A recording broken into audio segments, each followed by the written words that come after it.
to another episode of Anxiety in Historical Places. Today I'm in a very, very cool location. I'm in Wiltshire and I am in Chisbury Chapel, and this is a very, very old 13th century chapel that was turned into a barn. And it's very cool because it reminds me exactly of Duxford. The only difference is the fact that there is these wrought iron kind of, there we go. These wrought iron kind of doors here, but they're so cool. And I just love the fact that it's got the cross in there. And there's one on the other side as well. So if I go on to this side here, there's actually one here as well.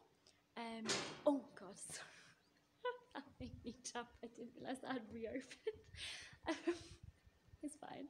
So yeah, you've got kind of the patterns here as well, which is really, really lovely. And then also as well, there's a little tree that's kind of growing from the window there, which I think is really sweet.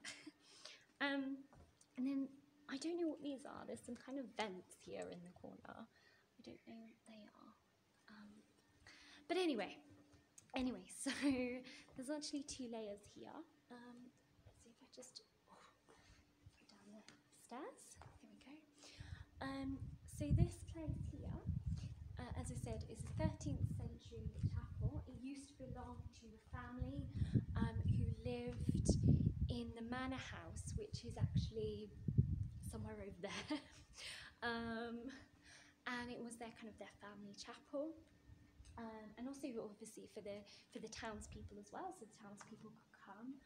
There's just a lovely little piece of architecture there, like grooves. It's lovely. I love this place. And yeah, it's got a beautiful thatched roof. There we go. But then obviously along came Henry VIII, and in 1547 he did the Reformation, and this became just a barn for the family farm. And there is actually still a farm, which is just, obviously it's a lot more modern now than it used to be, but there it is, there's the farm. So there is still a farm here. And what's great is it actually tells you a little bit about it here on this little plaque, and this is what it used to kind of look like there. So that's from 1849, that one. You can kind of see, so Chisbury Chapel was here, and then you've got the farm right next to it, and then the manor house was actually, to be fair, I'm really bad with geography, it would actually be that way, somewhere. But anyway, the manor house no longer exists either. And on here, which is really, really cool, I'm not going to touch it, just in case there's spiders, but there's a stone circle here, and then inside it is another circle with a cross. This is called a consecration cross. You might want to check that. It is on the board over there, but let me just actually double check that. Yes, consecration cross. Brilliant, got it right. And this cross symbolised that it was a religious place. And the fact that it still exists is really cool, because that is actually kind of from the 13th century. Obviously, it looks a bit decrepit now, but there you go. So yeah, I do recommend coming here. It does have the vibe, same kind of vibe of Duxford Chapel, to be honest. The only thing is it doesn't have that kind of history to it of being a hospital. It literally just was a family chapel, so you don't have kind of that gruesome history, but it's still very, very cool place. Very, very cool place. So anyway, I'm going to obviously on to my anxiety tips for today. Number one is, again, kind of going onto the self-care kind of thing today, is just to take time with things. Try not to rush anything. Try not to put blame on yourself for perhaps doing something that you haven't done, which I know is easier said than done, but when you do blame yourself, it has a massive negative experience for yourself. So, and obviously I know that, you know, we do make mistakes. We are people who do make mistakes. And, you know, I put my hand up to say I've done loads, but, but when it's blame that's not actually 100% needed, then it can be very detrimental for you. So really question when you're blaming yourself for something. So I guess that's like going on to number 2 is really question, ask yourself if you're feeling guilty for something, go, what is the situation here? Was the situation in my control? If I'd done something different, would the consequences be the same, or would they be different? And how would they be different? Would they have turned out better? Would they have turned out worse? Because in some cases, you know, it may actually have ended up that it might have turned out worse. So actually, did you do the best thing that you could do for that moment? You know, so again, it's really about asking yourself these questions. Especially when it comes to self-blame and feeling guilty for things.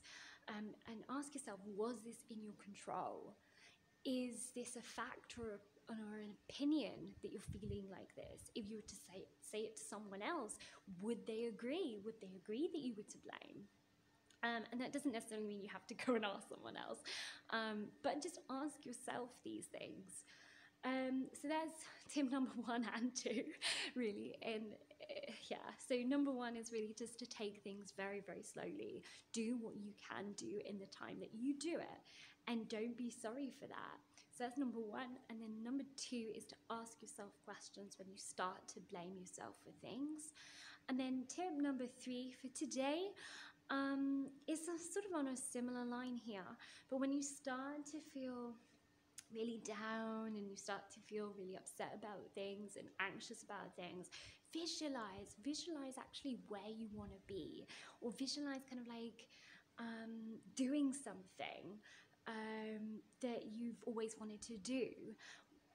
I mean, it takes quite a lot of brain power to do that, but it is actually quite effective, and it's using the brain in a more creative way. So if you're a creative person, this is perfect for you. If you're kind of logical, it's probably not going to work, to be honest. But it's kind of like a form of meditation. You just breathe, you start concentrating on your breathing, and you start to visualize yourself doing something that you've perhaps always wanted to do, i.e. like, I don't know, jump out of a plane, or like, for me, it would be standing in a historical location because I'm sad. Or I don't know, anything really that kind of floats your boat. But visualize yourself doing it. Getting your senses involved. Like, what does it smell like? What does it sound like? Like for me right now is the rain. I can hear the rain. But, you know, really start to try and use these senses and get them involved. So that is my 3 tips for today. And I just want to do a little bit of an add-on here and just go, when you look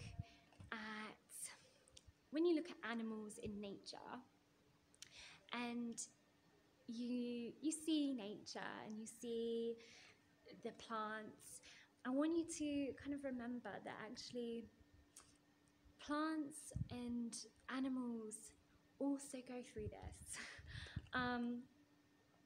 They go through darkness to get into the light, especially flowers do, and plants do, is they grow through the darkness to get through the light. And I want you to always remember that, is that yes, things may be really, really dark, but you can always learn from it and grow from it.